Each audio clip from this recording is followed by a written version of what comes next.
விஜயத்துக்கு போறதுக்கு முன்னாடி எந்த ஒரு கட்சிகளும் அங்க போகல.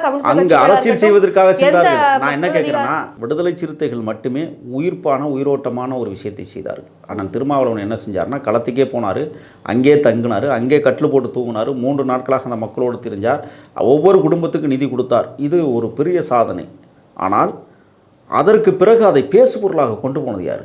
நீங்கள் விடுதலை சிறுத்தைகள் நடத்திய மது ஒழிப்பு மாநாடே இல்லாமல் பண்ண இயக்கம் இந்த திராவிட முன்னேற்ற கழகம். 2 பேரை அனுப்பி நிர்மூலமாக்கி விட்டார்கள்.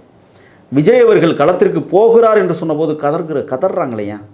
இப்போ நான் ஒன்று சொல்கிறேன், அவர் ஒரு படத்தில் நடிச்சுக்கிட்டு இருக்கிறாரு, கிட்டத்தட்ட ஓராண்டு காலமாக அந்த படத்தில் நடிக்கிறார். அது உங்களுக்கு தெரியும் தானே? இப்போ இந்த ஓராண்டு காலத்தில் அவருக்கு எப்போ இடைவெளி கிடைக்குதோ அந்த நேரத்தில் தான் அரசியலை இப்போ செஞ்சுக்கிட்டு இருக்காங்க. முழு நேர அரசியலை விஜய் இன்னும் ஆரம்பிக்கலை. என்ன காரணம்னா, இப்போ கட்சி தொடங்கி 1வது ஆண்டு முடிஞ்சிருக்கு, இன்னும் 2வது ஆண்டு இப்போ தான் தொடங்கியிருக்கு. அப்படிங்கும்போது அவர் என்ன சொல்லியிருக்கிறாருன்னா, ஜூன் மாதம் வரை பொறுத்துருங்கள், நான் அந்த படத்தை முடிச்சிடறேன். ஏன்னா இப்போ போஸ்ட் ப்ரொடக்ஷன் வேலை போயிட்டுருக்கு, அந்த வேலை முடிஞ்சிருச்சுன்னு சொன்னால் அதுக்கப்புறம் அரசியல் தலை நான் முற்றிலுமாக சினிமாவை உதறி விடுவேன், பிறகு அரசியல் தான் எனக்கு எல்லாமே அப்படிங்கிற, மக்கள் தான் எல்லாமே அப்படிங்கிற ரீதியில் இறங்கி வருகிற போது ஏன் இவ்வளவு அவசரப்படுறீங்க, ஆத்திரப்படுறீங்க, கோவப்படுறீங்க? ஒரு குழந்தை தவழுகிற போது ஏன் எட்டி உதைக்கிறீங்க?